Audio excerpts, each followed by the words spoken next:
एक विधायक अगर किसी सीईओ से, अंचलाधिकारी से अगर हेल्पलेस महसूस कर रहा हो और वो घर छोड़कर जाने का बात कर रहा हो, ऐसे में आप आम जनता के लिए सोचिए कि आम जनता का क्या होगा। जब विधायक उससे हार चुका हो तो आम जनता तो समझिए कि बिल्कुल लूट ही गया है ना। वो क्या होगा एक्शन? एकदम 100% जतियाता हुआ है, उसमें एक्शन कहां से होगा? कोई एक्शन नहीं हुआ। राकेश सिंह तो थे तो उनका टोटल कुटुंबे आया था। यहाँ लोग कहता था मेरा सारू का बेटा है, कोई कहता था मेरा मौसी का। स्थानीय था वो आदमी, और हर चीज में स्थानीय आदमी का महत्व होता है। हमारे साथ एक पत्रकार बंधु बैठे हुए हैं जो लगातार जन उपयोगी चीजों को उठाने का ये कार्य करते हैं। इनका क्या चैनल है, ये तमाम चीज इनसे मैं पूछकर बतलाऊंगा। इससे पहले मैं इनसे जानना चाहूंगा, मैं एक वीडियो इनका देखा जो इस पर ये विधायक के साथ कुछ वार्ता को आगे बढ़ा रहे हैं और किस तरीके से विधायक पर कुछ आरोप लगा रहे हैं सीओ प्रकरण में। इन तमाम चीजों पर हम आपको वीडियो देने का प्रयास करेंगे और एक उपयुक्त जानकारी है, बहुत ही उपयुक्त जानकारी है। वीडियो पर आप बने रहिए। सबसे पहले स्वागत है आपका। आपका भी, आपका चैनल को देखने वाले सभी दर्शक का स्वागत है। हमने आपके एक वीडियो को देखा है जिसमें अंचलाधिकारी के ऊपर जो वीडियो बना था, विधायक जो है अपने आप को असहाय महसूस कर रहे हैं, साहेबगंज विधायक। तो उस परिस्थिति में आप उन पर कुछ कटाक्षेप कर रहे हैं, तो ये क्या कुछ मामला है? कैसे आप यह आरोप लगा रहे हैं कि वो राकेश सिंह वीडियो थे या और कोई राकेश सिंह सीओ थे और कोई सीओ था, उस पर वो कुछ कार्रवाई नहीं किए और इन पर कार्रवाई, आखिर इन पर ये कार्रवाई क्यों कर रहे हैं? क्या कुछ मामला है? थोड़ा सा दर्शक को बतलाने का प्रयास करें। सबसे पहले तो मैं एक छोटा सा यूट्यूबर हूँ, मुकेश तिवारी, मेरा चैनल है BT News 7। ये वीडियो मैं इसलिए बनाया था कि विधायक को कोई दूसरा पत्रकार साथी कवर किए थे। उसमें वो बोल रहे थे कि आलम यह है कि हमको घर छोड़ के जाना पड़ेगा, हम हेल्पलेस महसूस कर रहे हैं। एक विधायक अगर किसी सीईओ से, अंचलाधिकारी से अगर हेल्पलेस महसूस कर रहा हो और वो घर छोड़कर जाने का बात कर रहा हो, ऐसे में आप आम जनता के लिए सोचिए कि आम जनता का क्या होगा। जब विधायक उससे हार चुका हो तो आम जनता तो समझिए कि बिल्कुल लूट ही गया है ना। तो ये पहली बार नहीं है, कोई पहली विधायक नहीं, अंचलाधिकारी नहीं है जो भ्रष्टाचार की हो, और भ्रष्टाचार के लिए सिर्फ वही कह रहे हैं, और कहीं से कोई नहीं आया कि भ्रष्टाचार। ये जब सर्वे होने लगा तो भ्रष्टाचार दिखाई दिया है। सर्वे से पहले भ्रष्टाचार नहीं हुआ। संतोष कुमार सुमन आए थे यहाँ पर, जो सुमन जी थे सीईओ, क्या नहीं किए, कौन सा भ्रष्टाचार बाकी रहा? आवाज तो हर समय उठता है, जनता का लड़ाई उस समय कोई लड़ने नहीं आता है।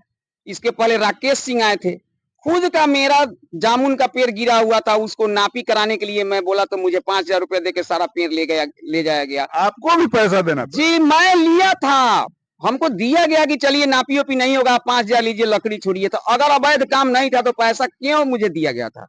उनके अटर्नी, कर्मचारी के अटर्नी द्वारा। मैं ऐसे ही वीडियो नहीं बनाता हूँ, हमारे पास प्रूफ रहता है। तो भ्रष्टाचार कोई नया नहीं है जो आज विधायक जी वहां पहुंचे हैं। विधायक जी कहे कि हम हेल्पलेस महसूस करते हैं, क्यों? जब विधायक हमारा हेल्पलेस हो गया तो समझिए जनता तो मरिए गया ना। तो फिर बात क्या हुआ चुनाव का? तो आखिर राकेश सिंह पर कोई भी एक्शन विधायक क्यों नहीं लिया? नहीं हुआ, क्या होगा एक्शन? एकदम 100% जतियाता हुआ है, उसमें एक्शन कहां से होगा? कोई एक्शन नहीं हुआ। राकेश सिंह तो थे तो उनका टोटल कुटुंबे आया था। यहाँ लोग कहता था मेरा सारू का बेटा है, कोई कहता था मेरा मौसी का। स्थानीय था वो आदमी, और हर चीज में स्थानीय आदमी का महत्व होता है। ये तो आप बहुत बड़ा आरोप लगा रहे हैं। आरोप नहीं लगा रहे हैं, ये तथ्य गलत नहीं है, कोई आरोप नहीं। कहीं भी जाकर देखिए, किसी भी, जैसे देखिए आप किसी स्कूल में जाइए, अगर उसी गांव का प्रधानाध्यापक है तो वहां का कार्यक्रम बाद होगा, पढ़ाई अच्छा नहीं होगा, वहां धांधली चलेगा। वो था, यहाँ का स्थानीय थे, कुछ नहीं हुआ। अच्छा, ये जो सीओ हैं, इन पर विधायक जी एक्शन क्यों ले रहे हैं? क्या बात है? देखिए, विधायक जी एक्शन क्यों ले रहे हैं, ये तो अभी हम आपको बताएंगे। हम सीओ से मिलने वाले हैं, सीओ से हम कल भी पूछे हैं, हमको टाइम दे, उसको भी खंगालेंगे उसके बाद। लेकिन विधायक जी एक्शन ले रहे हैं, इस पर अभी हम इसलिए नहीं बोलेंगे क्योंकि सीओ से बात नहीं हुआ है। विधायक जी से हमको इसी बात का दुख है कि आप विधायक हैं और वो अंचलाधिकारी है। आप में और उसमें जमीन आसमान का फर्क है। मैं विधायक जी से कहना चाहता हूं कि आप अपने गरिमा को, हम लाखों लोग जो आपको वोट दिए हैं उसको ठेस पहुंचाए हैं, आप ये कहकर कि हेल्पलेस महसूस कर रहे हैं, आप अपने गरिमा को गिराए हैं। एक विधायक ब्लॉक में खड़ा होकर अगर अंचलाधिकारी से कहता है कि मैं हेल्पलेस महसूस कर रहा हूं, उसी समय वोट देने वाला जनता का दिल टूट जाता है।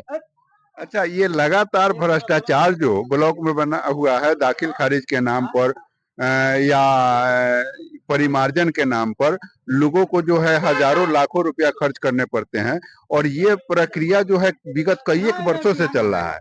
इस पर कोई एक्शन, कोई कार्रवाई नहीं होता है और आज ही के सीओ पर ये सारी मामलाएं उठ रही है। ये क्या मामला है?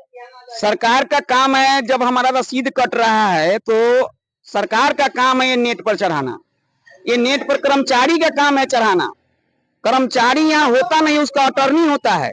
ये कोई नया बात है? कर्मचारी पर अगर काम किया जाए तो उसका तो टोटल काम ही भ्रष्टाचार वाला है। तो आज क्यों उठ रहा है? उसको नेट पर चढ़ाने का काम सरकार का है। इस सर्वे को हथकंडा बनाया गया है। सर्वे में सिर्फ समझिए कि टारगेट किया जा रहा है, बाकी अच्छा, कुछ क्या नहीं। आपके नॉलेज में है कि मोटेशन यानी कि दाखिल खारिज के नाम पर भी क्या पैसा लिया जाता है? हर जगह पैसा लिया जा रहा है। मेरे मोटे नॉलेज में क्या है, आपको यहाँ बंसावली बनाने के लिए 300 रुपया फिक्स किया है। जो मुजफ्फरपुर से वकील आता है, वार्ड के साथ में मिलके इशारा बताया जाता है कि 3 नंबरी दीजिए, जाइए। जो नहीं देता है दबंग है, चलिए हम लोग का काम कर देता है।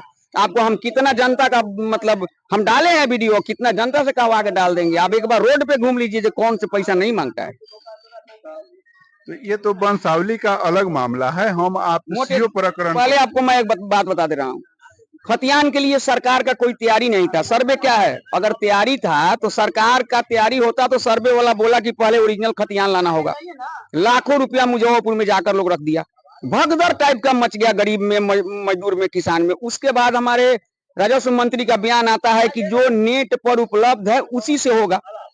तो जो चला गया खतियान के लिए उसका पैसे का क्या होगा जो वहां दिक्कत कर लिया?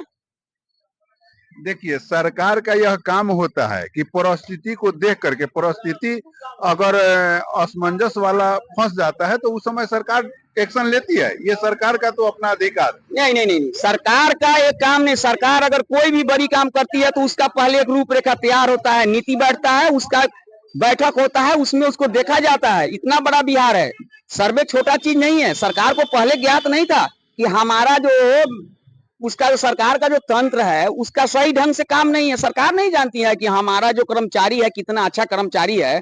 आधा का किया नेट पर चढ़ा दिया, आधा अपना घरे रख दिया कागज। तो सरकार को पता नहीं है। क्या ऐसा नहीं लगता है कि जो कर्मचारी लोग जिस समय काम किए वो क्या यह पैसा के हेरा फेरी के लिए ही गड़बड़ सरबड़ चढ़ा दिए? 80% नेट पर गलत चढ़ा हुआ। एकदम 100% पर सोच कर चढ़ाया जाता है कि कल के लिए ये हम हो या कोई हमारा स्टाफे होगा जिसको पैसा मिलेगा, बाकी कुछ नहीं। कर्मचारी से कैसे गलत होगा? लाखों रुपया तनख्वाह लेता है। अगर गलत हुआ तो 80%, 10% गलत हो जाए तो अलग हाँ, बात। कितना और 80% क्यों गलत होगा? अगर 80% गलत है तो उसको निष्कासित कीजिए ना नौकरी से। और उस पर कार्रवाई भी नहीं। कार्रवाई भी नहीं होता है, किसी चीज में कार्रवाई नहीं हुआ। इसका दोषी किसको मानते हैं? सरकार। और ये सब कार्रवाई हमारे विधायक को हर जगह, हर ब्लॉक में इस पर मोर्चा खोलना चाहिए था। हमारे विधायक को, हमारे मुखिया को इस पे मोर्चा खोलना चाहिए था। आप सुन रहे थे एक सधे हुए व्यक्ति के बयान को कि किस तरीके से सरकार में लापरवाही है, किस तरीके से अधिकारियों में लापरवाही है और आखिर इसका दोषी है कौन। ऐसी बात नहीं है मंत्री जो बनते हैं उनको जानकारी नहीं होती है, ऐसी बात नहीं है कि मुख्यमंत्री के पास इसकी जानकारी नहीं जाती है, लेकिन फिर भी भ्रष्टाचार होता है। कमेंट करिएगा। जय हिंद।